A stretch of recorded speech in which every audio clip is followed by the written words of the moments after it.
Billionaire was stressed at work, until a hospital image of his ex with a baby arrived by mistake. Before we begin, drop a comment telling us which city you're watching from, and once the story ends, don't forget to rate it from 0 to 10. Oh, and make sure to follow our channel for more stories like this. Now sit back and enjoy every detail. The mahogany conference table stretched endlessly before Alec Rivera as he drummed his fingers against its polished surface, the rhythmic tapping the only sound breaking the tension in the room. 20 executives sat frozen, waiting for his verdict on the quarterly projections. His steel-gray eyes, usually sharp with calculation, seemed distant today, unfocused in a way that made everyone uncomfortable. The streaming numbers for Q3 are down 8%. His chief financial officer David Chen ventured cautiously. We might need to reconsider the international expansion timeline. Alec's jaw tightened. At 34, he had built Rivera Entertainment from a single app into a multimedia empire worth $12 billion. Every decision, every risk, every late night had been calculated to perfection. Control was his language, and he spoke it fluently. 8%. He leaned back in his leather chair, the words tasting bitter. And you're suggesting we retreat? Not retreat, sir. Strategic reallocation. We don't retreat. His voice cut through the room like broken glass. We innovate. We adapt. We dominate. The room fell silent. This wasn't new. Alec's explosive temperament was legendary in Silicon Valley. But today felt different. Today the fury seemed to come from somewhere deeper, somewhere that had nothing to do with streaming numbers or market shares. 6 months. 6 months since Astrid had walked out of his Malibu mansion with nothing but a single suitcase and her dignity intact. 6 months since he'd last seen her luminous green eyes, the way they sparkled when she laughed at his terrible jokes, or how they flashed with defiance when he tried to control her career choices. If that's your focus, Astrid, good luck. But without me. The words echoed in his memory like a curse. He'd meant to hurt her, to make her choose between her dreams and him. Instead, she'd chosen herself. His phone buzzed against the table, a text message notification. Without looking away from the presentation screen, he swiped it open. The world stopped. There, filling his screen, was Astrid, but not the Astrid from his memories. This one was pale, exhausted, dark circles shadowing her beautiful face. She was in a hospital bed wearing a simple white gown, her platinum blonde hair pulled back messily, and in her arms, a baby, a tiny, perfect baby with a shock of dark hair, wrapped in a powder blue blanket. Alec's hand went slack. The phone clattered onto the conference table, the image still glowing up at the ceiling. Mr. Rivera? David's voice seemed to come from underwater. Are you? Get out! The words came out as a whisper. I'm sorry? Everyone out. Now. His voice cracked like thunder. 20 executives scrambled for the door, their papers and laptops forgotten in their haste to escape. Alone, Alec picked up his phone with trembling fingers. The message was from Patricia Villanova, Astrid's mother, a woman who had always treated him with suspicious politeness, as if she could see through his expensive suits and charming smile to the controlling man beneath. Our precious angel finally arrived. Astrid is so strong. 2 days old and already stealing hearts. Love, Mom, 2 days old. Alec's mind raced through calculations. If the baby was born 2 days ago, and if it was premature, he grabbed his laptop, his fingers flying across the keyboard as he pulled up his calendar from 7 months ago. March. Their last fight had been in March, right before she left for that international film project, the one he'd forbidden her to take, the one that had ended them. The baby could be his. His chest felt like it was caving in. All this time, 6 months of radio silence, of deleted phone numbers, of refusing to answer calls from numbers he didn't recognize because his pride wouldn't let him hear her voice. She might have been carrying his child. His child. The phone rang in his hand. Patricia's name flashed on the screen. For a moment, he considered letting it go to voicemail. Then, with a sharp intake of breath, he answered. Patricia. Alec? Her voice sounded surprised, then embarrassed. Oh my goodness, I'm so sorry. I meant to send that to my sister Carmen. I must have. With the stress and everything, I accidentally. Where is she? What? Astrid. Where is she? His voice was barely controlled, a dam about to break. Alec, I don't think. Please. The word came out broken, raw. Just tell me where she is. A long pause, then quietly. Cedar Sinai, room 314. But Alec, she's been through so much. The baby was premature, 7 months. If you're going there, please don't make this harder for her. The line went dead. Alex stared at his phone, then at the abandoned conference room around him. Quarterly reports scattered across the table, a billion-dollar empire waiting for his next command. None of it mattered. He grabbed his keys and ran.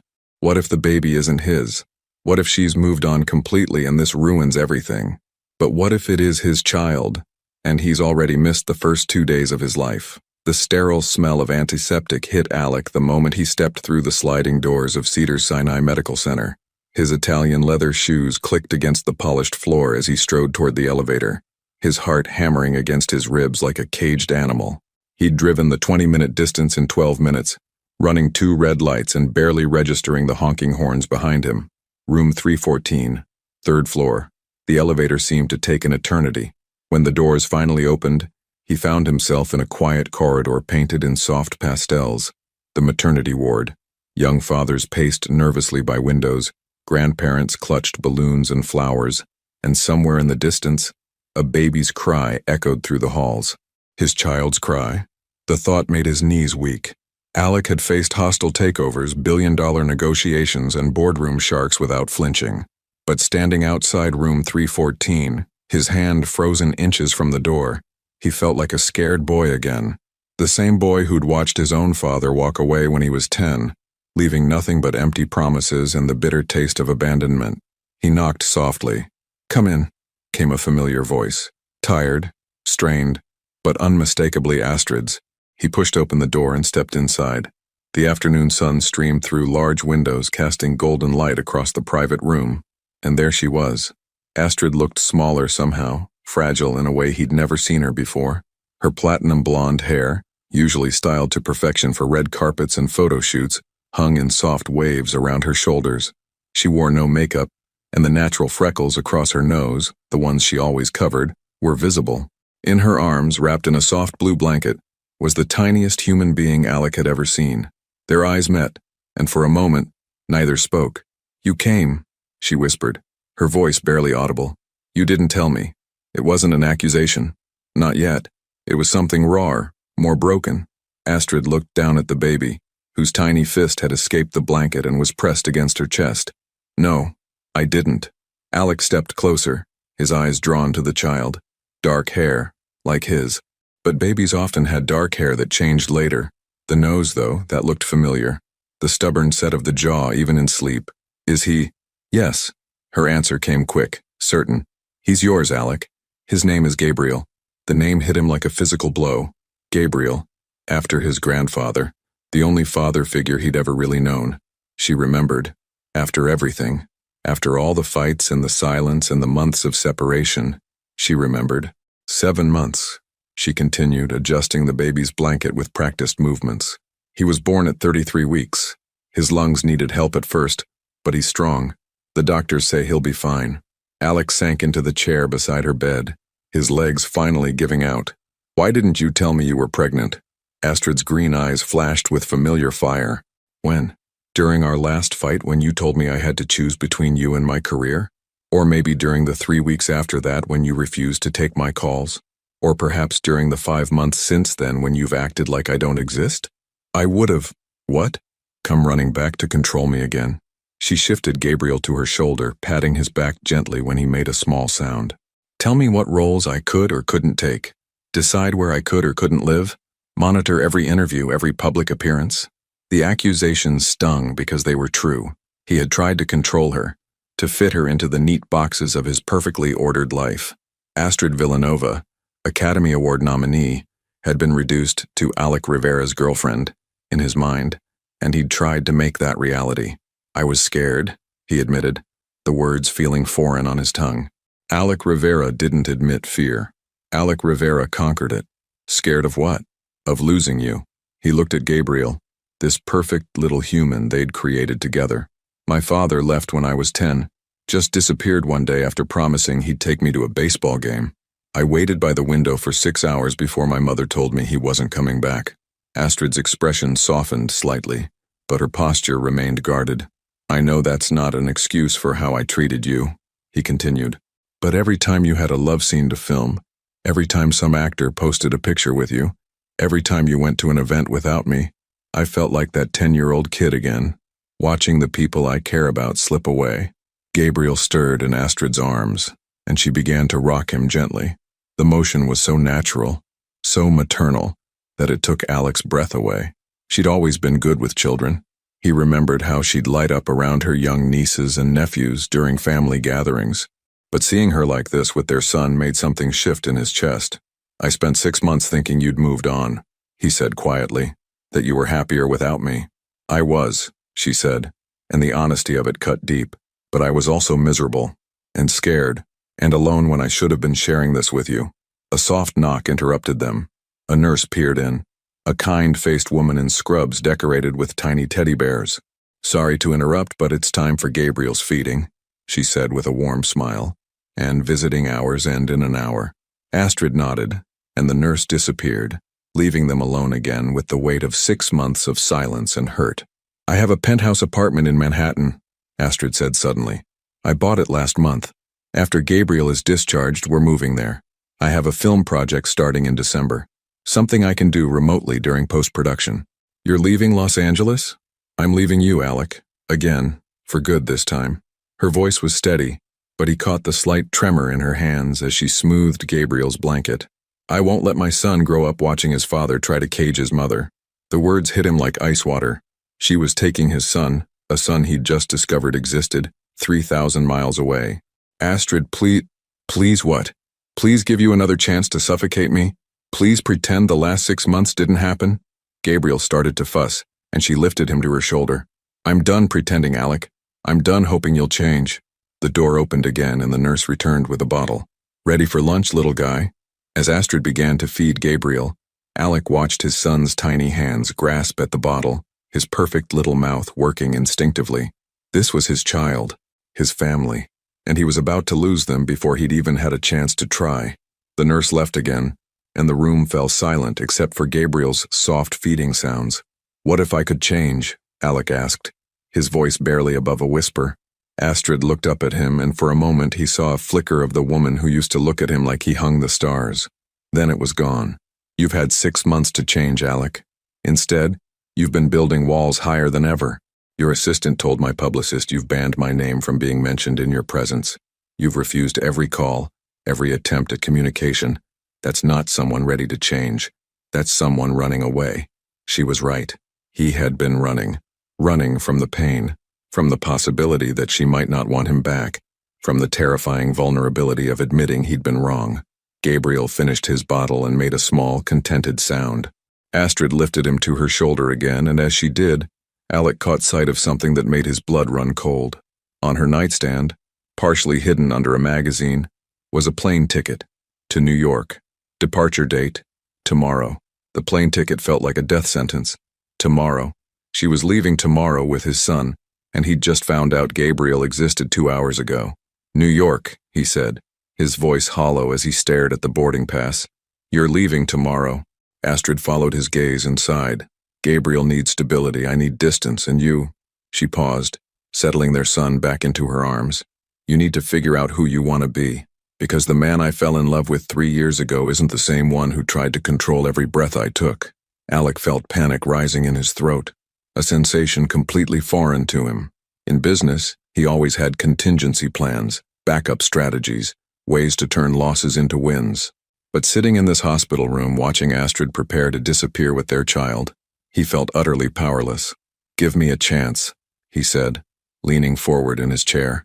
Don't take him away from me before I've even held him. Something flickered across Astrid's face. Surprise, maybe even pain. You want to hold him? The question caught him off guard. Want wasn't the right word. Need was closer. The need was so intense it physically hurt. Please. Astrid studied his face for a long moment, then carefully transferred Gabriel into his arms. The baby was impossibly light, impossibly small. Alec held his breath, terrified he might break something so perfect. Gabriel's tiny fist curled around his finger with surprising strength, and suddenly Alec understood what people meant when they talked about love at first sight. He has your stubborn chin, Astrid said softly, watching them together. And your eyes, Alec whispered back. Gabriel's eyes were closed, but when they'd been open earlier he'd caught glimpses of green, not quite as vibrant as Astrid's yet, but definitely not the steel gray of his own. For several minutes they sat in peaceful silence. Gabriel slept contentedly in his father's arms, occasionally making small sounds that made Alec's chest tight with emotion. This was his son, his child, and tomorrow he might never see him again. "I'll fight you," he said quietly, not looking away from Gabriel's face. "What? If you try to take him to New York, I'll fight you. Custody lawyers, court battles, whatever it takes." Now he did look at her, and his expression was determined, but not threatening. "I won't be like my father. I won't just disappear." Astrid's jaw tightened. "So you'll trap me with legal threats? That's your solution?" "That's my fear talking," he admitted. "But underneath that, I want to be better. I want to be the man you fell in love with. I want to be the father Gabriel deserves." Wanting and doing are two different things, Alec. A knock interrupted them. Dr. Miranda Reeves, Astrid's obstetrician, entered with a warm smile that faltered slightly when she saw Alec holding the baby. "Mr. Rivera," she said with professional politeness, "I didn't expect to see you here." "Neither did I," Alec replied honestly. Dr. Reeves checked Astrid's chart and examined Gabriel briefly. Her movements efficient but gentle. "Everything looks good. Gabriel's vitals are strong, and Astrid, your recovery is progressing well. You should both be cleared for discharge tomorrow morning." "Both." The word hung in the air like a challenge. "Actually," Astrid said carefully, "I wanted to discuss the discharge timeline. I have travel arrangements." "Travel?" Dr. Reeves frowned. "Astrid, Gabriel is only 2 days old and was born premature. I wouldn't recommend air travel for at least 2 weeks, possibly longer depending on his development." Alec felt a surge of hope, followed immediately by guilt. His son's health was more important than his own desire to keep them close. "But he's healthy," Astrid said, a note of desperation creeping into her voice. "You said his vitals are strong. He is healthy, but he's also vulnerable. His immune system is still developing, and the pressure changes during flight could affect his breathing. I really must insist. No travel for at least 14 days. After the doctor left, the room fell silent except for Gabriel's soft breathing. Astrid stared out the window at the Los Angeles skyline, her hands clenched in her lap. 2 weeks, she said finally. 2 weeks, Alec agreed. That's something. That's nothing. She turned to face him, and he saw tears threatening at the corners of her eyes. 2 weeks of you trying to convince me to stay, of you making promises you can't keep, of me falling for your charm all over again just to have my heart broken when you revert to your old controlling ways. What if I don't revert? You will. It's who you are, Alec. It's what you do when you're scared or stressed or threatened. You control things. You controlled me until I couldn't breathe. Gabriel stirred in his arms, and Alec gently rocked him back to sleep. The motion felt natural, instinctive. Then help me learn a different way. I tried for 3 years. You tried to manage my controlling behavior. I'm asking you to help me understand why I do it in the first place. He looked down at Gabriel, then back at her. I told you about my father leaving, but I never told you about what happened after. Astrid's expression softened slightly, curiosity replacing some of the anger. My mother remarried when I was 13. James is a good man. Patient, kind, everything my father wasn't. But I hated him at first because I thought he was trying to replace something I'd already lost. Alec's voice grew quieter. I spent 2 years making his life hell, testing him, waiting for him to leave too. And you know what he did? What? He stayed. Through every tantrum, every silent treatment, every time I told him I hated him, he just stayed. And slowly I learned to trust him. But by then I'd already built these walls, these defense mechanisms. If I control everything and everyone around me, nothing can hurt me the way my father's abandonment did. Astrid was quiet for a long moment, studying his face. That doesn't excuse. No, it doesn't, he agreed quickly. But it explains it. And more importantly, it gives me something to work with. I know where the behavior comes from now. I can fight it. You knew where it came from 3 years ago, Alec. I'm not a therapist. I was your girlfriend. It wasn't my job to fix you. You're right. But maybe it's not about fixing. Maybe it's about choosing every day to trust instead of control, to support instead of possess. Gabriel yawned in his sleep, a tiny, perfect sound that made them both smile despite the tension. I'm scared too, Astrid admitted quietly. What if you break his heart the way you broke mine? What if he grows up thinking love is supposed to hurt? The words hit Alec like physical blows, but he didn't flinch away from them. Then I'll spend every day proving him wrong. Starting now. How? Alec looked at his son, then at the woman he'd never stopped loving. Give me 2 weeks. Not to convince you to take me back. I know I don't deserve that yet. Just to prove I can be the father Gabriel needs. And if at the end of those 2 weeks you still want to go to New York, I won't fight you. I'll even help you move. And if you slip back into old patterns, then you'll have your answer, and I'll have mine. Astrid was quiet for so long he thought she might refuse. Then finally she nodded. 2 weeks. But we're not living together, and we're not picking up where we left off. You want to prove you've changed? Do it as Gabriel's father, not as my ex trying to win me back. Deal. As if sensing the importance of the moment, Gabriel chose that instant to open his eyes. Green met gray, father and son seeing each other clearly for the first time. And in that moment, Alec made a silent promise that would either save his family or destroy him completely. 2 weeks to prove he could love without controlling, support without suffocating, trust without possessing. Starting with the hardest challenge of all, letting Astrid make her own choices even if those choices broke his heart. 3 days into their fragile agreement, Alec stood outside Astrid's Beverly Hills apartment at 6:47 a.m., holding 2 coffee cups and fighting the urge to use his emergency key. The old Alec would have let himself in, would have justified it as concern for Gabriel's well-being. The new Alec, the one he was desperately trying to become, knocked and waited and waited. When Astrid finally opened the door, her hair was a mess. She wore an oversized UCLA sweatshirt stained with what looked like baby formula, and her eyes had the glazed look of someone running on 2 hours of sleep. You look, he started. Like hell. I know. She stepped aside to let him in, accepting the coffee gratefully. Gabriel was up every 2 hours. I think he has his days and nights confused. Alec's instinct was to fix it, to suggest a night nurse, a better routine, a different feeding schedule. Instead, he bit his tongue and simply asked, "What can I do to help?" The question seemed to surprise her. She studied his face suspiciously, as if waiting for the catch. "You could hold him while I shower," she said finally. "I haven't had 5 minutes to myself since we got home yesterday." Gabriel was in his bassinet in the living room, wide awake and staring at a mobile of tiny stars that rotated slowly above his head. When he saw Alec, his little face scrunched up in what might have been recognition. "Hey, buddy," Alec whispered, carefully lifting his son. Gabriel fit perfectly in the crook of his arm, as if he'd been designed to rest there. "Your mom needs a break. Think you can hang out with your old man for a while?" From the bathroom came the sound of running water. Alec settled into the rocking chair Astrid had positioned by the window and began a gentle swaying motion. Gabriel's eyes, still that indeterminate newborn blue-green, tracked his face with startling intensity. "So this is strange for both of us, huh?" Alec murmured. "I'm new at this whole dad thing, and you're new at, well, everything." Gabriel made a small sound. Not quite a cry, not quite a coo. "I know I messed up with your mom," Alec continued, surprised by how easy it was to talk to someone who couldn't judge him yet.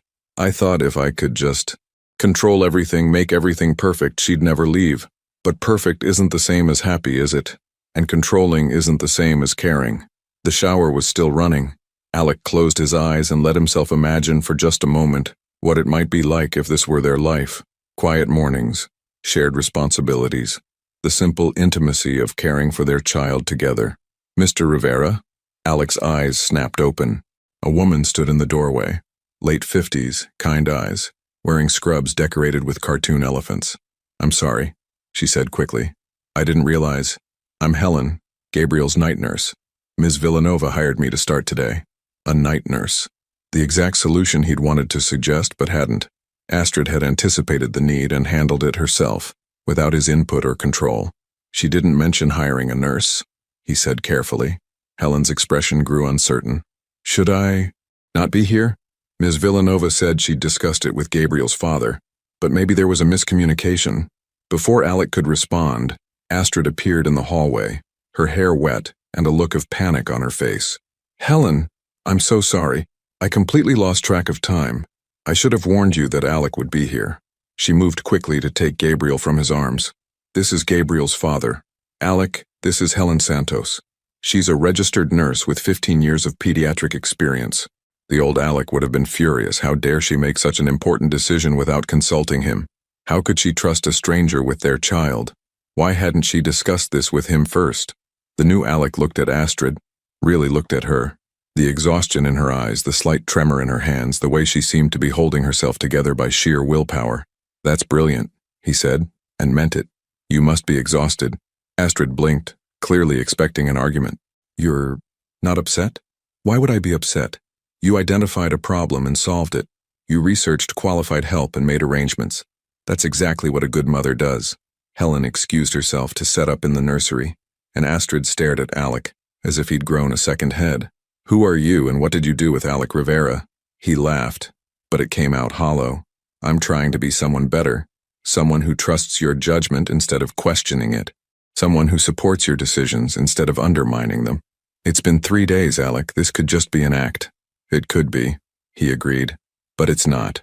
His phone buzzed insistently.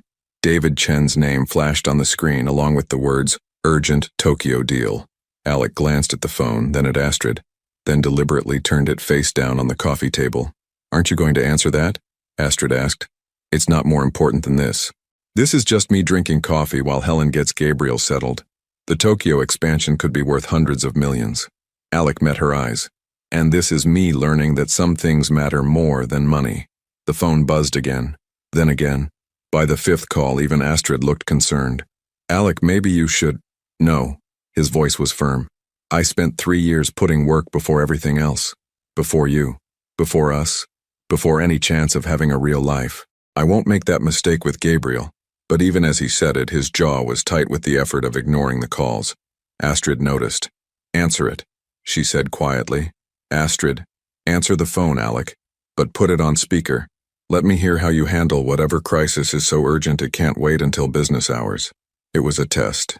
He could see it in her eyes, the way she held herself ready to be disappointed. This was his chance to prove that his priorities had really shifted, that Gabriel and their fragile new dynamic mattered more than any business deal. He answered the call and put it on speaker. "David, what's the emergency?" "Alec, thank God. The Yamamoto Group is pulling out of the Tokyo deal. They're claiming we violated the exclusivity agreement by talking to Sony simultaneously. Legal says we could lose everything. The streaming rights, the distribution network, possibly face a lawsuit for breach of contract." Astrid watched Alec's face carefully. She could see the moment the businessman in him wanted to take over. The slight narrowing of his eyes, the way his free hand clenched into a fist. "When did Yamamoto receive information about the Sony discussions?" Alec asked. "Yesterday afternoon. We think there's a leak in the legal department. What does Marcus recommend?" "Immediate damage control. Fly to Tokyo tonight, face-to-face meetings, full transparency about our negotiation strategy. If we handle this right, we might save the deal. If we don't, the entire Pacific expansion dies," Alec finished. He looked at Astrid, who was holding Gabriel and watching him with an unreadable expression. "I can't go to Tokyo," Alec said simply. Dead silence on the phone. "Sir, I can't travel right now. Handle the crisis remotely. Set up video conferences, send Marcus as my representative, do whatever you have to do. But I'm not leaving Los Angeles. Alec, this is a $1 billion deal, and this is my family." His voice was steady, certain. "Figure out another way, David. That's what I pay you to do." He hung up and looked at Astrid, who was staring at him with something that might have been amazement. "You just walked away from $1 billion, she said. "No, I just chose what matters more." Gabriel made a soft sound, and they both looked down at him. He was staring up at his parents with those serious newborn eyes, as if he understood the magnitude of what had just happened. "The old me would have been on a plane to Tokyo within the hour," Alec said quietly. "The old me would have convinced himself that saving the deal was the same as providing for his family. But providing money isn't the same as being present, is it?" Astrid's eyes were bright with tears she didn't let fall. "Helen seems wonderful," Alec said, changing the subject before the moment could become too intense. "How did you find her?" "My publicist recommended her agency.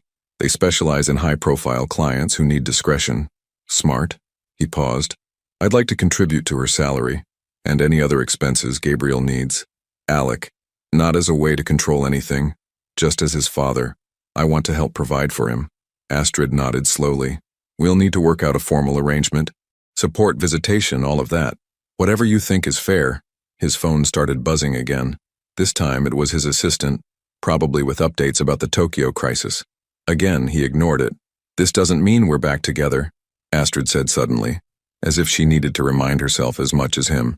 "I know, and it doesn't mean I trust you completely." I wouldn't expect you to. Not yet. But it's a start. Alec looked at his son in Astrid's arms, at the woman he'd never stopped loving despite everything he'd done to push her away, at the life he might still have a chance to build if he could prove himself worthy of it. Yeah, he said softly. It's a start. From the nursery came Helen's cheerful voice as she organized supplies and prepared for her first night shift. Outside, Los Angeles was waking up to another day, and in this quiet apartment, a broken family was taking its first tentative steps toward something that might eventually resemble healing. But healing, Alec was learning, required more than good intentions. It required constant choice, daily recommitment, and the courage to keep choosing love over control even when every instinct screamed otherwise, especially when a phone call later that evening would test those choices in ways he couldn't yet imagine. The phone call came at 11:47 p.m. on a Tuesday night. Alec had just returned to his Malibu mansion after spending the evening at Astrid's apartment, helping with Gabriel's bedtime routine, something that had become their new normal over the past week.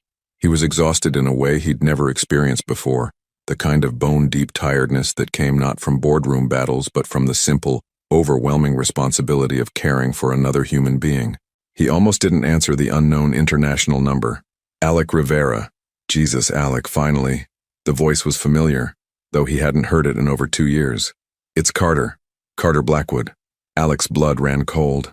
Carter Blackwood, his former business partner, former best friend, former confidant, the man who'd stolen corporate secrets worth $50 million and disappeared to Monaco, leaving Alec's company nearly bankrupt and his faith in human nature shattered.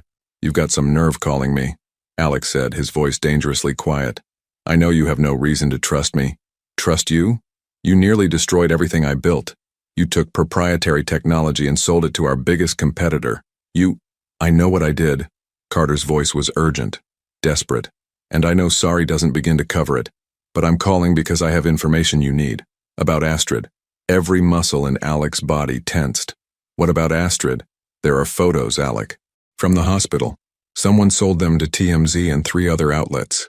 Pictures of her with the baby, pictures of you holding him. They're calling it Secret Baby Scandal, and they're going to run the story tomorrow unless what? Unless you give them something bigger. They want an exclusive interview. You admitting to the affair, to abandoning her while she was pregnant, to being an absent father who only showed up after finding out about the baby. Alec's free hand curled into a fist. That's not what happened. I know that. You know that. But the narrative they're building, it's going to destroy both of you. Astrid's career, your company's reputation, and that baby is going to grow up with this scandal following him forever. How do you know about this? A pause. Because I'm the one who took the pictures. The words hit Alec like a physical blow. He sank into his leather chair, the phone trembling in his hand. You what? I was broke, Alec. The money I stole, it's gone. Gambling, bad investments, legal fees. I've been doing paparazzi work just to survive. I was at Cedars-Sinai following some celebrity plastic surgery story when I saw you walk in. I followed you up, took photos through the door window before I realized it was you and her, and you sold them anyway. I needed the money, but after I found out about the baby, about what this would do to all of you, I've been trying to buy them back. That's why I'm calling. I can kill the story, but I need your help. Alec stood up, pacing behind his desk like a caged animal. How much? $2 million. Cash. Tonight. $2 million to clean up a mess you created. Alec, if these photos run, they'll paint you as the villain. The controlling billionaire who drove away his pregnant girlfriend and only came back when he found out about his heir. Astrid will be portrayed as the brave single mother keeping her baby away from his toxic father. Is that how you want Gabriel to learn about his parents? The thought of his son reading those lies someday made Alec's stomach turn. But $2 million to Carter Blackwood felt like paying ransom to the devil himself. Even if I pay you, Alec said slowly, how do I know you won't just sell more photos later? How do I know this isn't just the beginning? Because I'm done, Alec. After this, I'm leaving the country, starting over somewhere else. This is my last chance to do something right. The same way stealing from me was right, the same way stalking my family was right. I know I don't deserve your trust. You're damn right you don't. Alec stopped pacing, his mind racing through options.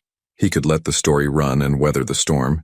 He could sue TMZ and the other outlets, though that would only draw more attention. Or he could pay Carter and hope it would end there. I need to think about this, he said. Alec, you don't have time to think. The story goes live at 6 a.m. It's almost midnight now. If you're going to do this, it has to be tonight. Alec hung up without another word and immediately called his head of security. Within 20 minutes, Marcus Webb was at his door, a former FBI agent who'd been handling delicate situations for Rivera Entertainment for 5 years. I need you to verify something, Alec said, handing him Carter's number. Find out if he really has photos, if the outlets really are planning to run a story, and most importantly, if paying him will actually make this go away. While Marcus worked his contacts, Alec sat in his home office staring at a photo of Gabriel that Astrid had sent him earlier that day. His son was sleeping peacefully, unaware that his first week of life was about to be splashed across tabloids and gossip websites. His phone rang. Astrid, did you see the email? She asked without preamble. What email? Someone sent me screenshots. Photos of us at the hospital. They want to comment for a story they're running tomorrow. Her voice was shaking. Alec, how did this happen? I was so careful about privacy, about protecting Gabriel. Alec closed his eyes. I know who took them, and I'm handling it. You know who, how. It's complicated, but I'm going to stop this story from running. How? He could tell her about Carter, about the betrayal and the photos and the $2 million demand, but that would only add to her stress, and she'd been through enough already. Trust me, he said instead. Alec, I can't just trust you when it comes to my son's privacy. Our son, he corrected gently, and I'm not asking you to trust blindly. I'm asking you to let me handle this crisis so you can focus on taking care of Gabriel. A long pause. What aren't you telling me? Marcus walked into the office, his expression grim. He held up his phone, showing Alec a message. Photos are real. Story is scheduled. Payment would likely end it, but no guarantees. I'll call you back, Alec told Astrid. Alec, don't you dare hang up on me. If this affects Gabriel, I have a right to know. You're right. Come over. Bring Gabriel if you want. You should hear this from me, not from some gossip reporter. An hour later, Astrid sat in Alec's living room with Gabriel sleeping in his carrier beside her, listening to the whole sordid story. Her face grew paler with each detail: Carter's betrayal, the stolen photos, the impossible choice between paying extortion money or watching their private moment become public entertainment. So your former business partner has been stalking us, she said when he finished. He wasn't stalking us specifically. He was there on another story and saw an opportunity. That's supposed to make me feel better? No. Nothing about this should make you feel better. I'm telling you because you deserve to know the truth. Gabriel stirred in his sleep, and Astrid automatically reached over to adjust his blanket. The simple protective gesture reminded Alec of what was really at stake here. What do you want to do? She asked quietly. I want to pay him and make this go away, but I also want your input. This affects you and Gabriel as much as it affects me. Astrid was quiet for a long moment, studying their son's peaceful face. If we pay him, what's to stop him from coming back for more money later? Nothing. But if we don't pay him, Gabriel's first week of life becomes tabloid fodder. When he's old enough to Google his own name, those lies will be the first thing he finds. And if we do pay him, then we've taught him that sometimes the right thing isn't the smart thing.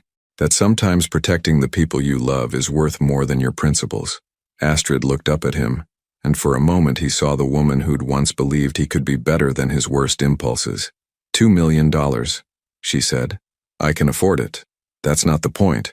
The point is we're being extorted by someone who violated our privacy and is now holding our son's reputation hostage. Alec's phone buzzed. A text from Carter. 1 hour left. After that, the photos go live and there's nothing I can do to stop them. We're out of time, Alec said, showing her the message. Astrid looked at Gabriel, then at Alec, then made a decision that would haunt them both. Pay him. But Alec, after this, I want to disappear completely. Change Gabriel's name. Move somewhere nobody knows us. Start over. I won't live my life looking over my shoulder, waiting for the next person to try to profit from our pain. The words hit him like ice water. She was willing to erase their entire existence rather than continue fighting battles like this. And the worst part was, he couldn't blame her. Astrid, promise me, after we pay this man and make this go away, promise me you'll let us disappear if that's what I choose. Alec looked at his son, sleeping peacefully despite the chaos surrounding him. In 12 days, Astrid would have to decide whether to take Gabriel to New York as planned. But now he realized she wasn't just considering a cross-country move. She was considering vanishing entirely. And the man who'd once promised to change everything for love would have to decide if he loved them enough to let them go. The money transfer went through at 4:23 a.m. $2 million, moved from Alec's private account to an offshore bank in the Cayman Islands, with Carter Blackwood's assurance that every photo, every copy, every digital trace of their hospital moment had been destroyed. By 5 a.m., Marcus confirmed that all major outlets had killed the story. Gabriel's privacy had been purchased, but at a cost that went far beyond money. Alec sat in his kitchen as dawn broke over the Pacific, watching Astrid feed their son in the pale morning light. She'd insisted on staying the night, too afraid to leave Gabriel alone even for the short drive back to her apartment. Now she looked fragile and determined in equal measure, like someone preparing for battle. "It's done," he said quietly, showing her the confirmation from his bank. "The story is dead." Astrid nodded but didn't look relieved. If anything, she seemed more resolved than before. "I've been thinking about what I said last night," she began, not meeting his eyes. "About disappearing. About changing Gabriel's name. Astrid, I'm serious, Alec. This is what our life will be if we stay. Vultures circling, waiting for any moment of vulnerability to exploit. People like Carter who'll sell our pain for profit. I won't raise Gabriel in that world." Alec moved closer, sitting across from her at the breakfast bar. What if there was another way? What if we could control the narrative instead of running from it? Control. She laughed bitterly. "Still trying to manage everything, aren't you?" "That's not—" He stopped, recognizing the familiar pattern. "You're right. I'm sorry. Tell me what you're thinking." Astrid shifted Gabriel to her shoulder, her movements automatic now after a week of constant care. "There's a private clinic in Switzerland, Dr. Elizabeth Hoffman. She specializes in helping high-profile families disappear when their safety is compromised. New identities, relocated lives, complete anonymity." The words hit him like individual blows. "You've already contacted her." "I made an inquiry, just to understand the options." She finally looked at him, and her green eyes were steady, despite the tears threatening at their edges. "I could take Gabriel there. He'd grow up normal, anonymous. No paparazzi, no scandals, no one trying to profit from his existence. And me? You'd be free to live your life without the complications we bring." Alec felt something break inside his chest. "Is that what you think I want? To be free of complications? I think you want to be a good father, and I think you want to do right by us. But I also think you don't understand what you're signing up for. This," she gestured around his pristine kitchen, his perfect house. "This isn't compatible with raising a child who'll be hunted by photographers and gossip columnists his entire life." Gabriel made a soft sound, and Astrid began rocking him gently. The motion seemed to calm them both. "What if I came with you?" Alec asked suddenly. Astrid's eyes widened. "What?" "To Switzerland. What if we all disappeared together? New identities, new life, away from everything that's tried to poison this." "Alec, you can't be serious. Your company, your empire, everything you've built, can be run by other people. David's been handling the Tokyo crisis perfectly without me. The board could elect a new CEO. I could step back, become a silent partner, let someone else run the day-to-day operations." Astrid stared at him as if he'd lost his mind. "You would give up everything? For us? For him?" Alec looked at Gabriel, whose green eyes were open now, tracking the sound of his father's voice. "For you. For the chance to be a family without constantly looking over our shoulders. You don't know what you're saying. You've never lived without power, without control, without the ability to fix things with money and influence. You'd hate it. Maybe. Or maybe I'd finally learn who I am when I'm not trying to control everything around me." Astrid was quiet for a long moment, studying his face. "This isn't a romantic gesture, Alec. This is Gabriel's entire future we're talking about.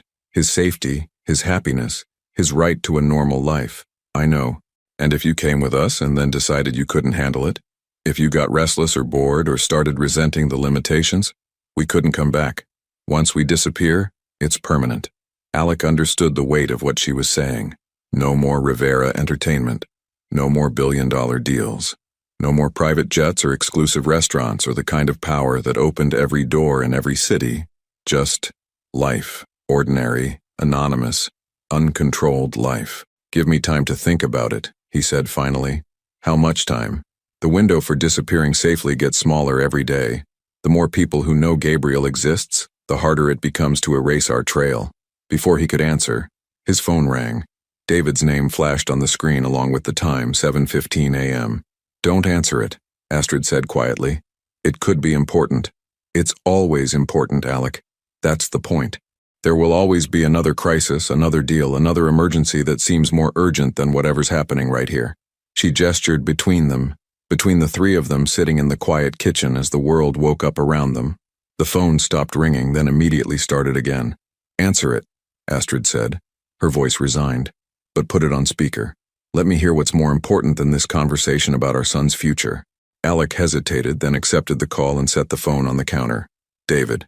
Alec, thank God, I've got good news and bad news about Tokyo. Just tell me. Good news. We saved the deal. Yamamoto agreed to modified terms, and Sony is backing down from the exclusivity claims. The Pacific expansion is back on track. And the bad news? They want you in Tokyo by Friday. Face-to-face signatures, ceremonial handshake, the whole diplomatic dance. They're insisting on the personal touch after all the chaos. Alec looked at Astrid, who was watching him with an expression he couldn't read. I can't travel to Tokyo right now, he said.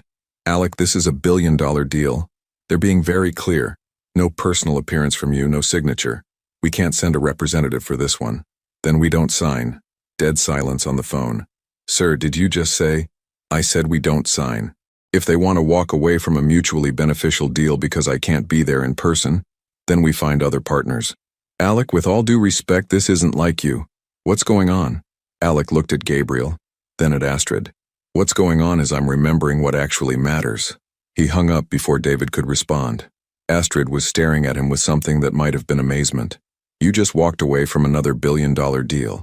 Apparently, I'm making a habit of it. Why?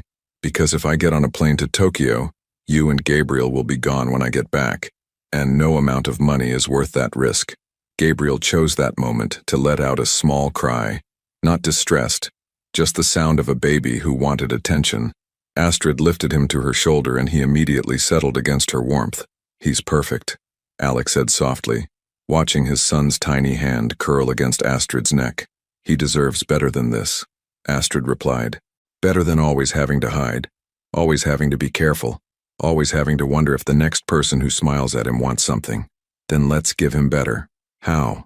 Alec stood up, pacing to the window that overlooked the ocean.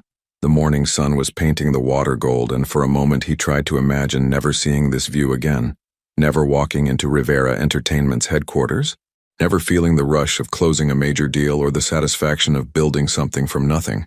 It should have terrified him. Instead, he felt something that might have been relief. Dr. Hoffman, he said, turning back to face them. How quickly could she arrange new identities for all three of us? Astrid's breath caught. Alec, I'm serious. If this is what it takes to keep you and Gabriel safe, if this is what it takes for us to have a chance at being a real family, then I want to do it. You don't understand what you'd be giving up. I understand exactly what I'd be giving up. The question is, what would I be gaining? Gabriel made another soft sound and both parents looked at him instinctively. He was staring up at them with those serious newborn eyes as if he understood the magnitude of the decision being made about his future. Think about it, Alec said. Really think about it. Us together, somewhere no one knows our names or our history. Gabriel growing up normal, safe, free to be whoever he wants to be without living in the shadow of our past mistakes. And when you get bored of playing house, when you miss the power and the excitement and the feeling of being important, then I'll remember that this, he gestured to Gabriel, is the only important thing I've ever done.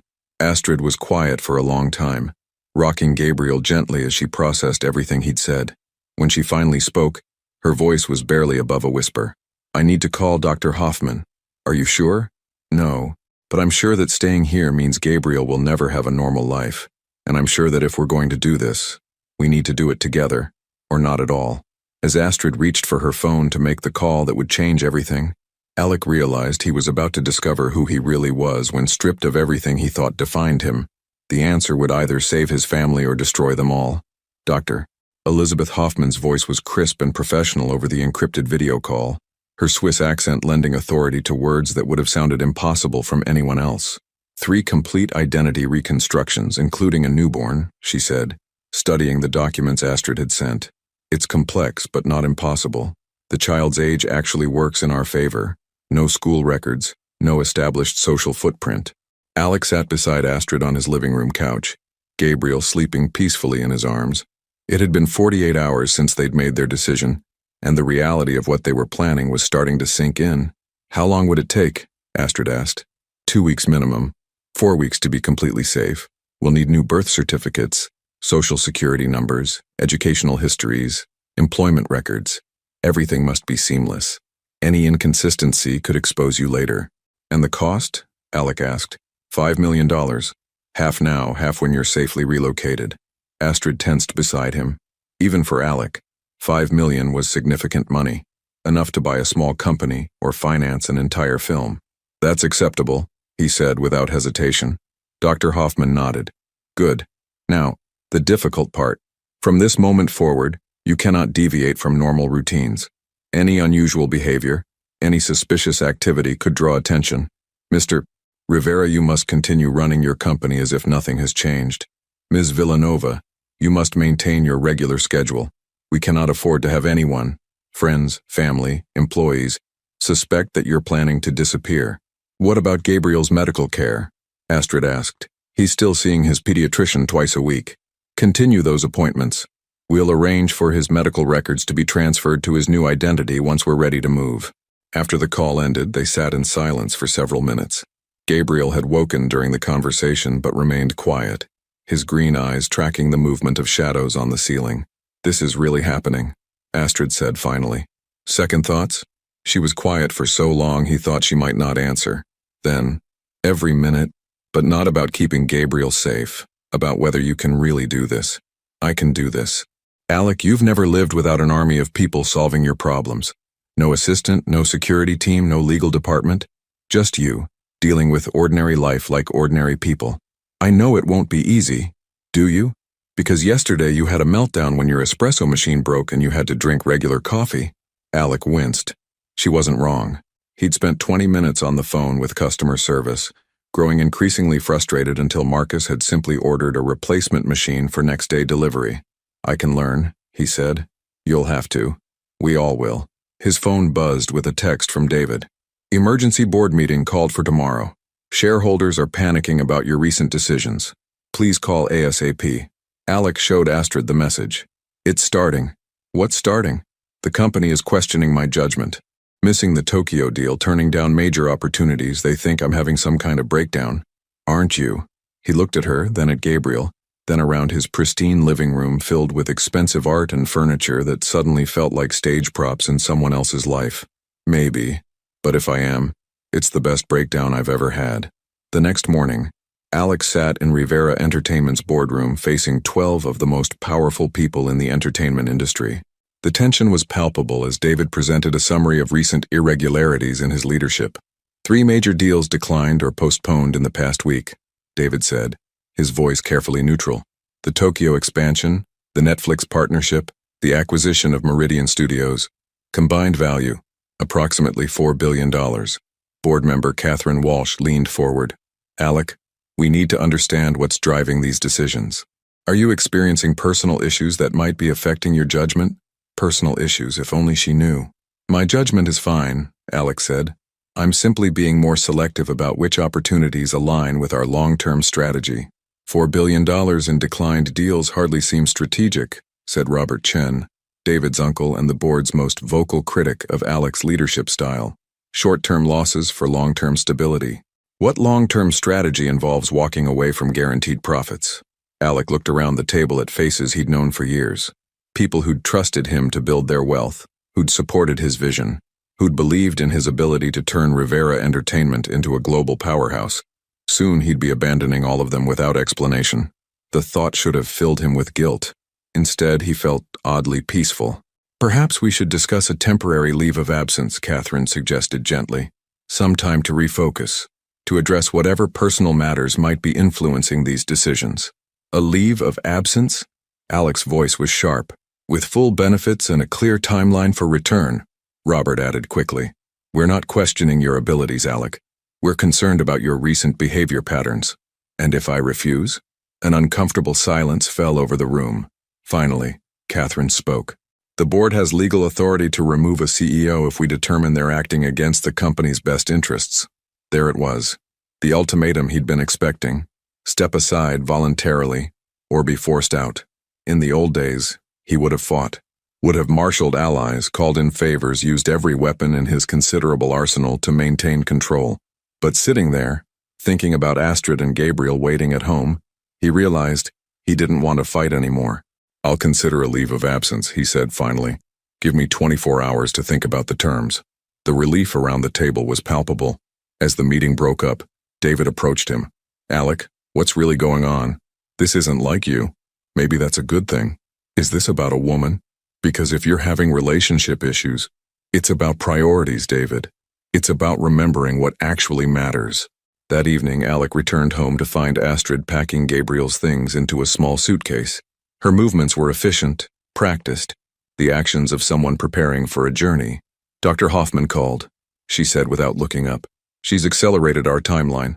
We can be relocated in 10 days instead of 2 weeks. Why the rush? Someone's been asking questions about Gabriel, a private investigator hired by a tabloid. She thinks our window for disappearing safely is closing." Alec felt cold dread settle in his stomach. What kind of questions? Birth records, hospital stays, who visited the maternity ward? They're building a story, Alec. With or without our cooperation. Gabriel was in his bouncy seat, gurgling happily at a toy mobile. He had no idea his entire future was being decided around him, that in 10 days he might wake up in a different country with a different name. "The board wants me to take a leave of absence," Alec said. Astrid's hand stilled on Gabriel's tiny clothes. "What did you tell them?" "That I'd think about it, but they'll vote me out if I refuse. 20 years of building that company and they'll erase me in a single board meeting. Are you having second thoughts?" Alec sat beside Gabriel's seat, letting his son grip his finger with surprising strength. "About the company?" "No. About leaving you and Gabriel? Every second. That's not what I meant." He knew what she meant. Was he having second thoughts about disappearing entirely? About giving up everything he'd built for a life of complete anonymity? "Ask me again in 10 days, he said. "I can't wait 10 days, Alec. If you're going to change your mind, if you're going to decide that your company and your power matter more than us, I need to know now, because I can't go through the heartbreak of believing in us again, just to watch you choose your old life." Gabriel made a happy sound, and they both looked down at him. He was staring up at his parents with those serious eyes, as if he understood the weight of their conversation. "I love you," Alec said suddenly. Astrid's breath caught. "What? I love you. I never stopped loving you. Even when I was trying to control you. Even when I was pushing you away. Even when I convinced myself you were better off without me. I never stopped loving you." Tears spilled down her cheeks. "Alec, I should have said it when you were pregnant. I should have said it during our last fight. I should have said it every day for 3 years instead of trying to show it by controlling everything around you. Why are you telling me this now? Because in 10 days we're either going to disappear together and start over as a family, or you're going to take Gabriel and I'll never see either of you again. Either way, I needed you to know." Astrid wiped her eyes with the back of her hand. "I love you too. I've always loved you. But love isn't enough if you can't change, if you can't really let go of the need to control everything. Then let me prove I can change. Let me prove that you and Gabriel matter more than anything else I've ever built." Gabriel started to fuss, and Astrid lifted him from his seat. As she settled him in her arms, Alec's phone rang. Dr. Hoffman's number. "There's been a complication," the doctor said without preamble. "The private investigator isn't working for a tabloid. He's working for Carter Blackwood." Alec's blood turned to ice. "What does that mean?" "It means your former partner took your money and is now trying to profit again by selling your location to the highest bidder. We need to move you tonight or you may not get another chance." Astrid had heard enough to understand. She looked at Alec, at Gabriel, then at the half-packed suitcase. "Tonight?" she whispered. "I'm sending a car, Doctor," Hoffman continued. "You have 2 hours to pack only the essentials. Everything else stays behind. And Mr. Rivera, whatever connections to your old life you haven't severed yet, you need to cut them now. Once you leave tonight, there's no going back." As Alec hung up, he realized this was it, the moment that would define the rest of their lives. In 2 hours, he would either walk away from everything he'd ever known, or he would lose the only things that had ever truly mattered. The choice was no longer theoretical. It was now, it was real, and it was irreversible. The black SUV idled in Alec's driveway like a hearse waiting to carry away his old life. Through the window, he could see the driver, a stern-faced woman in dark clothing who'd introduced herself simply as Anna, and explained they had a private jet waiting at a small airport in Riverside. 2 hours had become 90 minutes. 90 minutes to pack 3 lives into 2 suitcases and a baby carrier. Alex stood in his home office, staring at 20 years of his life condensed into framed photos, awards, and deal memorabilia. The first contract he'd ever signed, a picture with the mayor when Rivera Entertainment had been named Los Angeles Business of the Year. His father's watch, the only thing the man had left behind when he'd disappeared. His hands shook as he reached for the watch, then stopped. New identity meant no connections to the past, no sentimental objects that could be traced back to Alec Rivera. Having second thoughts, he turned to find Astrid in the doorway, holding Gabriel. She'd changed into travel clothes, jeans, sneakers, a simple black sweater. Without makeup and jewelry, she looked younger, more like the struggling actress he'd fallen in love with years ago rather than the polished celebrity she'd become. "About the watch," he said. "My grandfather gave it to my father, and my father left it to me. It's the only family heirloom I have, and now Gabriel will be your family legacy instead." She was right. He picked up a different photo, one of the 3 of them taken just yesterday by Helen, the night nurse. Gabriel was awake in the picture, looking directly at the camera with those serious eyes, while Alec and Astrid flanked him like protective sentinels. "This is all I need," he said, slipping the photo into his jacket pocket. As they walked through the house one last time, Alec's phone rang constantly. David calling about the board meeting, Catherine Walsh requesting clarification on his leave of absence decision, Marcus wanting to know why he'd canceled all security services without explanation. He turned the phone off. In the living room, Astrid was doing a final check of Gabriel's baby bag while their son slept peacefully in his carrier, unaware that he was about to begin an entirely new existence. "Anna says we need to leave in 10 minutes, Astrid said without looking up. "Astrid," his voice stopped her. "Before we do this, I need to ask you something." "What?" "If things don't work out, if I can't adjust to normal life, if I make you miserable trying to figure out how to be ordinary, promise me you won't regret this choice." "I can't promise that." Her honesty hit him like a physical blow. "But," she continued, "I can promise that I'll regret it more if we don't try. Gabriel deserves parents who chose him over everything else, even if we mess up everything else." Gabriel stirred, making soft baby sounds. Alec knelt beside the carrier, studying his son's perfect features. In 2 weeks, Gabriel would legally be someone else's child, at least on paper, but he would still be theirs. "Ready?" Anna appeared in the doorway, her expression neutral but urgent. They were loading the last suitcase when Alec's phone, the one he'd turned off, began buzzing in his pocket. He'd forgotten about the emergency line, the one only 3 people had access to. "Don't answer it," Astrid said, seeing his hesitation. But the emergency line meant real crisis.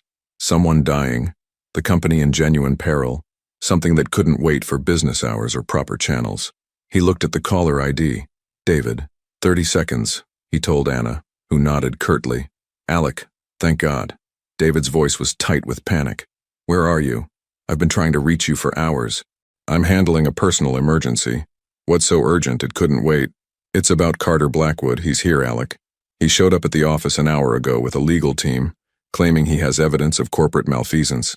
He's demanding a meeting with the board, threatening to go public with allegations of financial misconduct unless we pay him $50 million. Alec's blood went cold. $50 million. Carter wasn't just trying to profit from photos anymore. He was attempting to destroy Rivera Entertainment entirely. "What kind of evidence?" "Financial records from your partnership 5 years ago. Contracts, emails, transaction logs. He's claiming you knew about his embezzlement and covered it up to protect the company's reputation. That's impossible.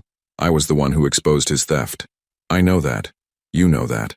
But he's got documentation that suggests otherwise. Alec, if this goes public, it won't just ruin the company, it could land you in prison." Astrid was watching his face, her expression shifting from impatience to concern as she recognized the gravity of whatever David was saying. "How long do I have?" Alec asked. "The board is meeting an emergency session tonight. If you don't come in to address these allegations, they're going to vote no confidence and launch an independent investigation. Carter will take that as permission to go public." "What time?" 9 p.m. "Alec, you need to be here. This isn't something Marcus or I can handle for you." Alec looked at his watch. 7:45 p.m. The board meeting was in an hour and 15 minutes. The flight to Switzerland was scheduled to take off in 40 minutes. He could feel Astrid's eyes on him, could sense Anna's growing impatience from the doorway, could see the future fracturing into 2 impossible paths. "Alec?" David's voice was desperate now. "Are you there?" "I'm here. Will you come in?" The question hung in the air like a blade. Answer yes, and he'd missed the flight. Dr. Hoffman had been clear. There would be no second chance, no rescheduled departure. Answer no, and 20 years of building Rivera Entertainment would be destroyed by Carter's lies, taking down hundreds of employees and thousands of investors. "Mr. Rivera," Anna said quietly, "we need to leave now, or we miss our window." Astrid stepped closer to him, Gabriel still sleeping in her arms. "Alec, whatever's happening with your company, we can't wait. If we don't leave tonight—" "I know." His voice came out hoarse. "Mr. Rivera?" Anna's tone was more urgent now. "Alec, I need an answer." David's voice through the phone. "Daddy needs to make a choice, doesn't he?" Astrid whispered to Gabriel, though her eyes never left Alec's face. And suddenly, looking at his son, the choice became clear. "David," he said into the phone. "Yes?" "Contact Jennifer Walsh at Walsh & Associates. Transfer all of Carter's allegations to her. She's the best corporate defense attorney in the city. Give her full authority to act on the company's behalf. Alec, this isn't something we can handle through lawyers. The board needs to hear from you directly. Then tell the board that Alec Rivera is officially resigning as CEO, effective immediately. David, you're promoted to interim chief executive with full authority to restructure the company as needed." Dead silence on the phone. "Sir, What? You heard me. I'm resigning. Fight Carter however you see fit, but do it without me. Rivera Entertainment belongs to its employees and shareholders now. Alec, you can't be serious. This is your life's work." "No." He looked at Gabriel, then at Astrid. "This is my life's work." He hung up and turned to Anna. "Let's go." As they walked toward the SUV, Astrid caught his arm. "You just gave up everything," she said, her voice filled with wonder and terror. "No. I just figured out what everything actually is." Anna held the car door open as they loaded Gabriel's carrier into the back seat. As Alec took one last look at his house, at the life he was leaving behind, his phone rang again. This time he didn't hesitate. He removed the battery and dropped both pieces into the trash can by his driveway. "No going back?" Astrid asked as they settled into the car. "No going back." As they drove away into the Los Angeles night, Alec realized he felt lighter than he had in years. Behind them, his empire was probably crumbling in a boardroom where panicked executives tried to make sense of his resignation. Ahead of them lay complete uncertainty. New names, new country, new life built from absolutely nothing. For the first time in his adult life, he had no plan, no control, no power to shape outcomes. And he had never been more certain that he was exactly where he needed to be. Gabriel slept peacefully between them as the city lights faded in the distance, unaware that his parents had just chosen love over everything they'd thought mattered. But he would grow up knowing that when it really counted, when the choice was between power and family, his father had chosen him. That knowledge would be the only inheritance that mattered. 6 months later, Michael and Sarah Bennett sat on a park bench in the small town of Lucerne, Switzerland, watching their 8-month-old son Danny play with his toes in his stroller. To anyone observing, they looked like an ordinary young family enjoying a peaceful afternoon. A carpenter and a part-time translator who'd moved to Switzerland for the quiet life and clean air.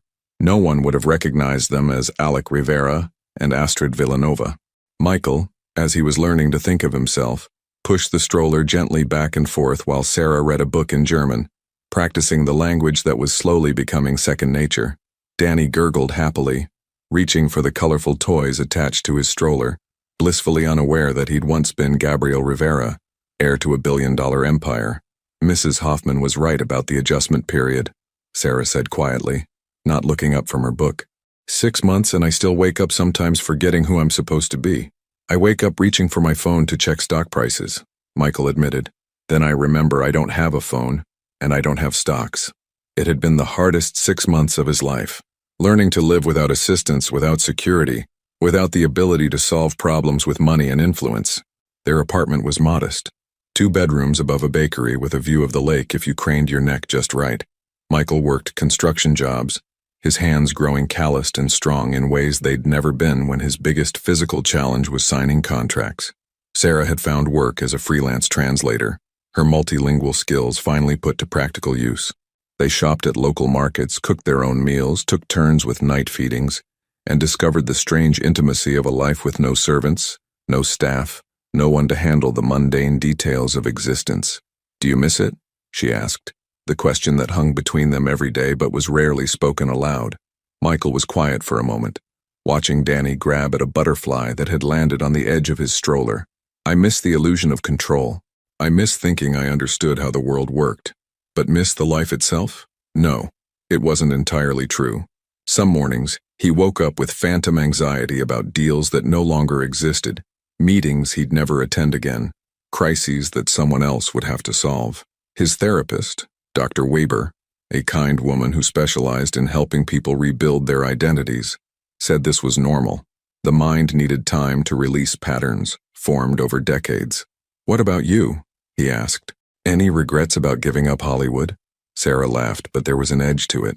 "You mean, do I miss having strangers analyze my appearance and speculate about my personal life in magazines? Do I miss having to smile perfectly at events while inside I was dying from exhaustion? Do I miss never being sure if people liked me or just wanted something from me?" "That's not a no." She was quiet for a long moment, watching a group of children play on swings nearby. "I miss the creative work sometimes. The feeling of inhabiting someone else's story, of making people feel things they'd never felt before. But I don't miss the industry, and I definitely don't miss the fear." The fear had been constant in Los Angeles, paparazzi around every corner, the knowledge that any mistake, any unguarded moment could become front-page news. Here in Lucerne, they could walk to the market without security, could take Danny to the doctor without worrying about photographers, could simply exist without performance. "He looks like you when you're thinking too hard," Sarah said, nodding toward Danny. Their son had developed the habit of staring intensely at objects, his little brow furrowed in concentration as if he was trying to solve complex problems. His eyes had settled into a beautiful green-blue, like lake water in sunlight, and his hair had grown into dark curls that caught the Swiss mountain light. "God help him if he inherited my overthinking," Michael said. "He inherited the best parts of both of us, and none of the worst parts of our old lives." A young woman approached their bench pushing a stroller of her own. "Entschuldigung," she said in German. "Is this bench free?" "Natürlich," Sarah replied smoothly. "Please, sit." The woman settled beside them, her baby, a girl about Danny's age, cooing softly. "Your German is very good," she said in English, having caught Sarah's slight accent. "Are you American?" "Canadian," Michael said easily. It was their practiced story. "We moved here for work." "How lovely. I'm Emma. This is my daughter Sophia." Michael and Sarah, and this is Danny. As the two women chatted about baby milestones and the challenges of adjusting to Swiss life, Michael found himself marveling at how normal it felt. No security screening Emma for potential threats. No background checks or NDAs. Just two mothers sharing the universal experience of sleepless nights and first smiles. When Emma left, Sarah turned to him with a surprised expression. "That felt normal?" "I was going to say beautiful. When was the last time either of us just talked to a stranger without wondering what they wanted from us?" Danny started to fuss, and Sarah lifted him from the stroller. He settled immediately in her arms, pressing his face against her shoulder with the complete trust that only babies possessed. "We should head home," she said. "His nap time." As they walked through Lucerne's cobblestone streets, Michael felt his phone. Their one shared device, a basic model registered under Sarah's new identity, buzz with a text. Dr. Hoffman checked in monthly, providing updates on any potential threats to their anonymity. The message was brief. "All clear. No active searches in your former names. Previous life officially considered closed." He showed the text to Sarah, who read it with visible relief. "It's really over," she said. "The hiding part is. The living part is just beginning." They climbed the narrow stairs to their apartment where Mrs. Chen, their elderly landlady, was watering plants on the shared balcony. She'd taken a grandmother-like interest in Danny, often leaving small gifts and offering unsolicited but kind advice about child-rearing. "How is our little prince today?" she asked in accented English, reaching out to stroke Danny's cheek. "Growing bigger every day," Sarah replied. "Soon he'll be too heavy for me to carry up these stairs. Then Papa will carry him," Mrs. Chen said, winking at Michael. "Strong arms from all that construction work." Inside their apartment, Sarah settled Danny down for his nap while Michael started dinner, a skill he'd learned through necessity and was beginning to take pride in. Tonight was risotto, something that would have been prepared by his private chef in the old life, but now required patience and attention he found oddly meditative. "I got a call today," Sarah said, emerging from the nursery. From the translation agency. They want me to take on a bigger project, a full novel, German to English. It would mean steady work for the next 3 months. That's wonderful. It would also mean longer hours, less time with Danny. Michael stirred the risotto, considering. What do you want to do? I want to take it. I want to prove to myself that I can build something new, that Sarah Bennett can have a career that's entirely her own. Then take it. Just like that? Just like that? We'll figure out the childcare. Maybe I can take some afternoon shifts off, or we can find a local babysitter. Sarah studied his face. You're not going to try to manage the situation? Suggest specific solutions or worry about how it might affect our routine? Michael paused, realizing she was right. The old Alec would have immediately begun strategizing, optimizing, controlling every variable to ensure the perfect outcome. The new Michael was learning to trust that solutions would emerge through cooperation rather than domination. I'm learning to trust your judgment, he said, and to trust that we can handle whatever challenges come up. That night, after dinner and Danny's evening feeding, they sat on their small balcony overlooking the lake. The Swiss mountains rose around them like protective walls, and the air was so clean it still sometimes took Michael's breath away. Sometimes I wonder what our old friends think happened to us, Sarah said. Probably that we had some kind of breakdown. Ran off to find ourselves or whatever rich people do when they can't handle reality anymore. Are they wrong? Michael considered this. Maybe not entirely. Maybe this is what finding yourself actually looks like. Stripping away everything you thought defined you and discovering what's left. Danny's cry came through the baby monitor, soft but insistent. Without discussion, they both rose to check on him. They found him awake but not distressed, simply staring at the mobile above his crib with that intense concentration he'd inherited from his father. Hey, little guy, Sarah whispered, reaching down to stroke his cheek. Just checking in on the world? Danny made a soft sound. Not quite a laugh, not quite a coo, but something uniquely his. He's perfect, Michael said quietly. He's ours, Sarah replied, and somehow that felt like an even better description. As they stood there watching their son, Michael realized something had shifted in the past 6 months. The desperate urgency of those first weeks, the fear of being discovered, the panic about giving up everything they'd known, had settled into something deeper and more sustainable. They weren't running anymore. They were living. And for the first time since that night in Los Angeles when they'd climbed into Anna's car, Michael allowed himself to believe they might actually make this work. But belief, as they were about to discover, could be a dangerous thing when the past refused to stay buried. The photograph arrived on a Tuesday morning, slipped under their apartment door while they slept. Michael found it when he went down to get fresh bread from the bakery, a simple manila envelope with no return address, containing a single image that made his blood turn to ice. It was Danny, taken yesterday at the park. His son was in his stroller, reaching for the butterfly, while Michael and Sarah sat on the bench beside him. The angle suggested it had been shot from across the lake with a telephoto lens. On the back, written in block letters, "Beautiful family. Would hate for anything to happen to them." Michael's hands shook as he climbed the stairs back to their apartment. Inside, Sarah was feeding Danny his morning bottle, humming softly while he gazed up at her with complete trust. "What's wrong?" she asked immediately, seeing his face.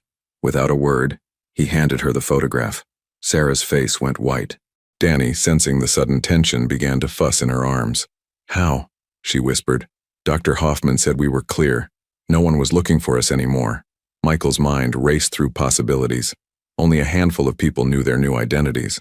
Dr. Hoffman's organization was supposed to be impenetrable, unless... His phone rang, the basic model they shared, the one only Dr. Hoffman and their immediate contacts had access to. But the caller ID showed a number he didn't recognize. "Don't answer it," Sarah said quickly.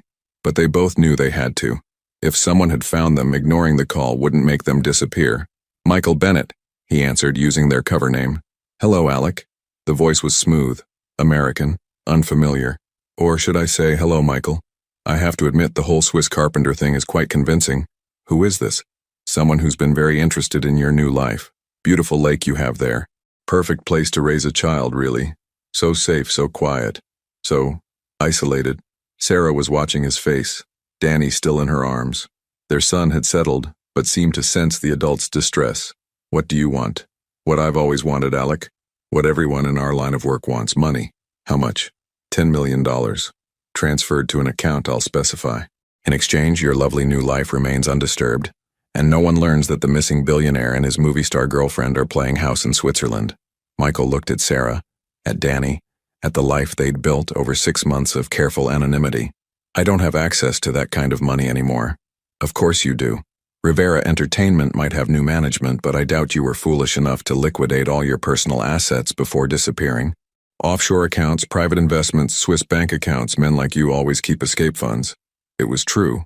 While he'd given up control of the company, Michael still had access to personal wealth that had been carefully isolated from corporate assets. Dr. Hoffman had helped him structure it as part of their escape plan. Even if I could access that money, what's to stop you from coming back for more? Nothing. But that's the beauty of our arrangement. You pay me to maintain your privacy, and I maintain your privacy. It's a subscription service, really. 10 million now, then 5 million annually for the privilege of staying dead to the world. That's extortion. That's business. You of all people should understand. Sarah was making frantic gestures, pointing toward Danny and shaking her head. She was right. They couldn't keep running, couldn't keep paying off threats, but they also couldn't risk their son's safety. I need time to think about this, Michael said. You have until midnight tonight. After that, I make some calls to very interested parties in Los Angeles. TMZ would pay handsomely for exclusive footage of Alec Rivera's secret family, not to mention the FBI's ongoing investigation into Rivera Entertainment's finances. They'd love to know where you disappeared to. The line went dead. Sarah was already moving, pulling out their emergency bag, the one Dr. Hoffman had insisted they keep packed and ready. We have to go. Now. Today. Go where? He found us here. What's to stop him from finding us anywhere? Dr. Hoffman has other safe houses, other identities. And then what? We run again? Change names again? Keep Danny moving from country to country until he's old enough to ask why his parents are so afraid of shadows? Sarah stopped packing, Danny still in her arms. What are you suggesting? I'm suggesting maybe it's time to stop running. Alec, Michael, whoever you are right now, this person has been watching our son, taking pictures of him, threatening us. We can't just ignore that. I'm not suggesting we ignore it. I'm suggesting we end it. Michael pulled out their laptop and logged into an encrypted account he hadn't accessed in months. Numbers flashed across the screen. Investments, bonds, accounts scattered across 3 continents. Enough money to pay off a dozen extortionists. Enough money to run forever. Or enough money to fight back. What are you doing? Calling Dr. Hoffman. If someone breached her security to find us, she needs to know. And if someone is threatening her clients, she needs to shut them down. Dr. Hoffman answered on the second ring, her voice sharp with concern. Michael, you're not supposed to contact me unless someone found us. They have photos, they want 10 million, and they're threatening Danny. A pause. Impossible. Our security protocols are absolute. Then explain this. Michael described the photograph, the phone call, the specific details only someone with inside knowledge could possess. Dr. Hoffman was quiet for a long moment. Send me the photo. I'll trace the number, run facial recognition on anyone who's been in proximity to your location. This breach is unacceptable. While they waited for Dr. Hoffman to call back, Michael and Sarah sat at their small kitchen table, Danny between them in his high chair, completely oblivious to the crisis unfolding around him. Their son babbled happily, banging a wooden spoon against his tray, the sound echoing through their suddenly fragile sanctuary. Whatever Dr. Hoffman finds, Sarah said quietly, I want your promise that we make this decision together. No more noble gestures, no more deciding what's best for us without consulting me. You have it, and I want your promise that Danny's safety comes first. Before your pride, before any desire for revenge, before anything else. Always. The phone rang again. Dr. Hoffman. I have good news and bad news, she said without preamble. The bad news is that your blackmailer is Marcus Webb. Michael felt the world tilt. Marcus, his former head of security, the man he'd trusted with every secret, every vulnerable moment, the man who'd known about Dr. Hoffman, who'd helped arrange their initial escape. That's impossible. Marcus wouldn't. The good news is that he's working alone. No one else knows your location. It appears he's been monitoring my communications since your disappearance, waiting for an opportunity to profit from his inside knowledge. Sarah grabbed Michael's hand. Marcus has been to our apartment in LA. He knows Danny. He knows us. If he's really doing this, he's more dangerous than any stranger, Michael finished. He knows exactly how to hurt us. There's more, Dr. Hoffman continued. I've been tracking his movements. He's not in Switzerland. He's running this operation remotely, using surveillance contacts he developed during his FBI years. But that also means he's vulnerable. If we move quickly, we can shut him down before he can execute his threats. How? Give me 12 hours. I'll handle Marcus personally. In the meantime, you need to decide. Do you want to disappear again, or do you want to stay and fight for the life you've built? After Dr. Hoffman hung up, Michael and Sarah sat in silence for several minutes, watching Danny explore his toys with the fearless curiosity of someone who'd never known danger. If we run, Sarah said finally, we'll always be running. Every time Danny makes a friend, starts at a new school, begins to put down roots, we'll have to be ready to tear it all away. And if we stay, we trust Dr. Hoffman to handle Marcus. We trust that the life we've built here is worth defending. Michael looked around their small apartment, at the photos they'd begun to display, the German books Sarah was learning from, Danny's toys scattered across the floor, the simple evidence of a life being lived rather than performed. I don't want to run anymore, he said. Neither do I. They spent the day as normally as possible. Michael went to his construction job. Sarah worked on her translation project. Danny napped and played and ate with the reliable rhythm that had become their family's heartbeat. But underneath the normalcy was a current of tension, the knowledge that their future was being decided by forces beyond their control. That evening, as they put Danny to bed, Michael realized something had changed between them. The careful distance they'd maintained for months, the result of trauma and uncertainty and the massive adjustment of becoming new people, had dissolved. They were no longer Alec and Astrid pretending to be Michael and Sarah. They were just themselves, fighting for their family. Whatever happens tomorrow, Sarah said as they stood over Danny's crib, I want you to know that these 6 months have been the happiest of my life. Even with all the uncertainty, the fear, the constant looking over our shoulders, especially because of that. Because for the first time, we've been in it together, really together. Not you trying to control outcomes and me trying to maintain independence. Just us, figuring it out as we go. Danny slept peacefully between them, his breathing steady and sure. Tomorrow would bring Dr. Hoffman's resolution with Marcus, and they would learn whether their new life could survive its first real test. But tonight, in the quiet of their Swiss apartment with their son safe between them, they allowed themselves to hope. The past had found them one last time, but they were no longer the same people who had fled Los Angeles 6 months ago. They were stronger now, united in ways they'd never been before, and whatever came next, they would face it together.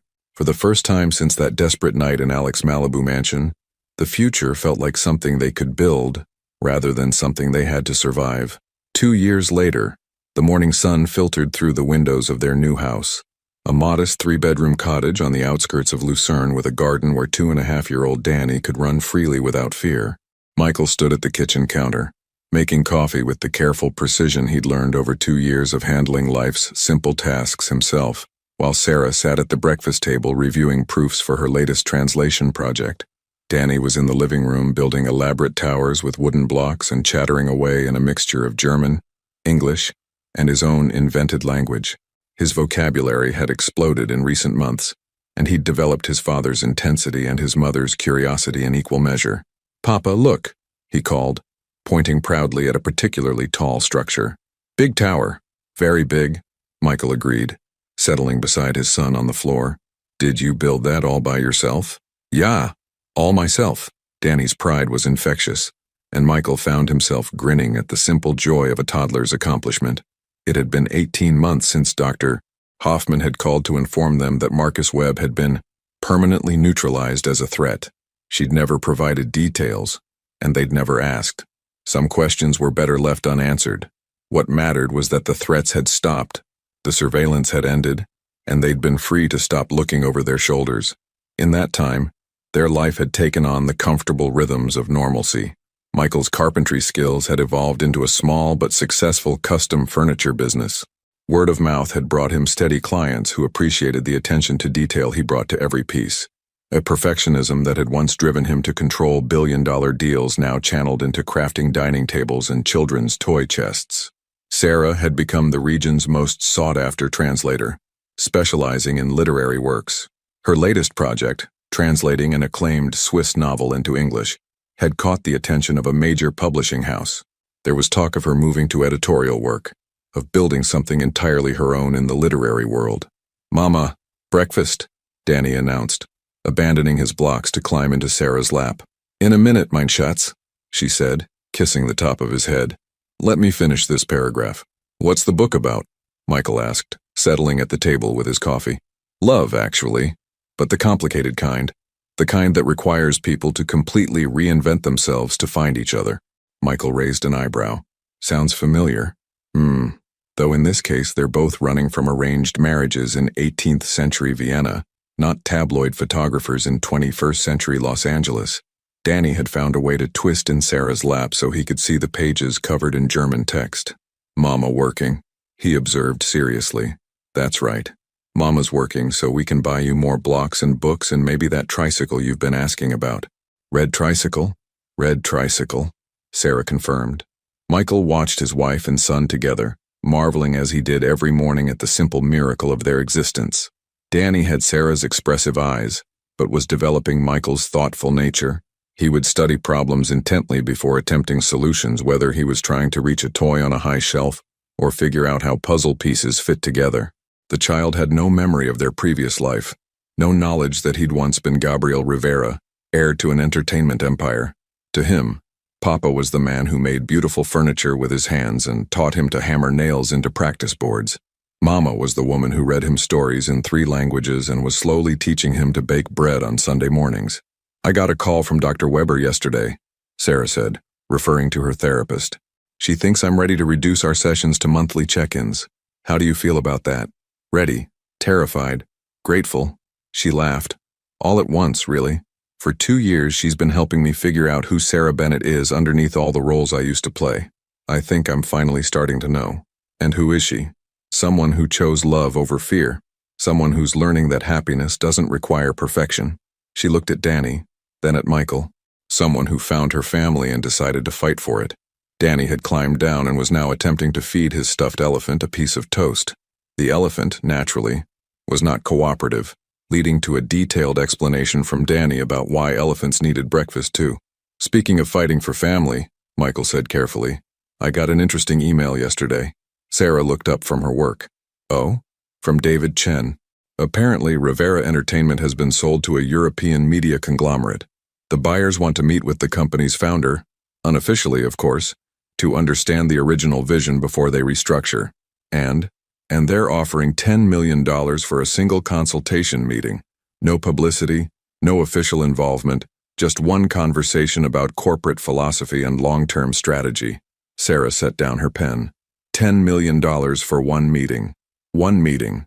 That's more money than we could spend in 10 lifetimes living like this. It is. They looked at each other across the breakfast table, both understanding the weight of the moment. $10 million would mean complete financial security. The ability to give Danny any education he wanted, to travel, to live without the careful budgeting that had become second nature. It would also mean stepping back, however briefly, into the world of Alec Rivera. "What did you tell him?" Sarah asked. "I told him I'd discuss it with my wife and get back to him." Danny had successfully convinced his elephant to accept a tiny piece of toast and was now attempting to teach it proper chewing technique. His concentration was absolute. His belief in the elephant's capacity to learn both touching and hilarious. "What do you want to do?" Sarah asked. Michael was quiet for a long moment, watching his son play. 2 years ago, I would have seen this as an opportunity to regain influence, to remind the world that Alec Rivera still mattered. I would have convinced myself it was about financial security for the family, but really it would have been about my ego. And now? Now I see it as a choice between who I was and who I've become. Between the life that almost destroyed us and the life we've built together. That's not exactly an answer. Michael smiled. The answer is that Michael Bennett doesn't need to prove anything to anyone. He has work he enjoys, a family he adores, and enough money to live comfortably without extravagance. Why would he risk that for the approval of people whose opinions stopped mattering the night we left Los Angeles? Sarah reached across the table and took his hand. "Are you sure? Because if you're having second thoughts about this life, about us, I'm sure. About this life, about us, about everything that really matters." He squeezed her hand. "Although I do want to discuss one thing with you." "What?" "Danny's been asking about siblings lately. Apparently, Emma's daughter Sophia has a baby brother now, and he's very interested in the concept." Sarah's eyes widened. Michael Bennett, are you suggesting? I'm suggesting that Sarah Bennett might want to consider expanding their family. If she's interested, of course. Danny chose that moment to abandon his elephant and climb into Michael's lap, sticky toast fingers and all. Papa, story please? What kind of story? About the prince and princess who found the baby and lived happy. Michael looked at Sarah, who was smiling through tears she didn't bother to hide. Once upon a time, he began, settling Danny more comfortably in his arms. There was a prince who thought he needed a castle and a kingdom to be important. And there was a princess who thought she needed to perform for everyone to be loved. And then, Danny prompted, even though he'd heard this story dozens of times. And then they found a beautiful baby who taught them that the only kingdom that mattered was the one they could build together. So they gave up their castle and their crown and their fancy clothes, and they learned to be happy in a little house with a garden where the baby could play safely. And they lived happy forever? They lived happy forever, Michael confirmed, kissing the top of his son's head. Later that afternoon, after Michael had sent David Chen a polite but firm decline, and Sarah had finished her morning's translation work, they took Danny to their favorite spot by the lake. It was the same bench where they'd first felt truly safe, where they'd begun to believe that their new life might actually work. Danny ran ahead to chase the ducks that gathered near the water's edge, his laughter echoing across the lake. Michael and Sarah sat hand in hand, watching their son experience the simple joy of being a child in a world where his biggest worry was whether the ducks would accept the bread he'd brought to share. "Do you think he'll ever ask about his real name?" Sarah asked. "About who we used to be? Maybe. And when he does, we'll tell him the truth, that sometimes people have to change everything about themselves to find out who they really are. And if he wants to know about the money, the fame, all of that, then we'll tell him that we gave up everything that didn't matter to keep everything that did." A gentle breeze rippled across the lake, carrying the scent of alpine flowers and the promise of evening rain. In a few hours, they would return to their cottage where Michael would cook dinner, while Sarah helped Danny build new block towers, where they would read bedtime stories and sing lullabies and fall asleep in the quiet comfort of a life lived without performance or pretense. Tomorrow, Sarah would continue her translation work, Michael would craft another piece of furniture, and Danny would discover new ways to explore the world around him. Their days would unfold with the beautiful predictability of people who had found exactly where they belonged. "No regrets?" Michael asked, the question that had haunted their early months but now felt more like a celebration. "Only one," Sarah said, leaning against his shoulder. "What's that?" "That it took us so long to understand that love isn't about having everything. It's about choosing what matters most and letting everything else go." Danny ran back to them breathless and glowing with excitement. "Mama, Papa, the ducks said thank you." "Did they really?" Sarah asked, lifting him onto her lap. "Yeah, they said quack, which means thank you in duck language." "How do you know duck language?" Michael asked seriously. "Sophia's baby brother taught me. He speaks duck and baby and a little bit of German." As they sat there together, a family that had chosen love over everything else, Michael realized that this was the ending he'd been searching for his entire life without knowing it. Not the triumph of acquisition or the victory of control, but the quiet joy of being exactly where he belonged, with exactly the people who mattered most.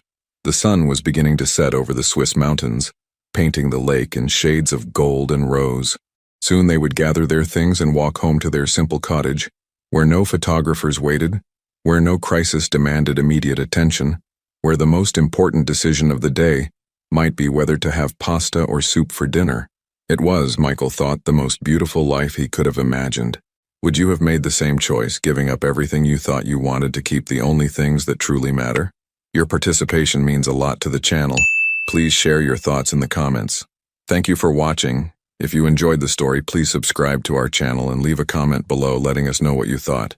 Your feedback and support mean a lot to us. Stay tuned for more exciting stories.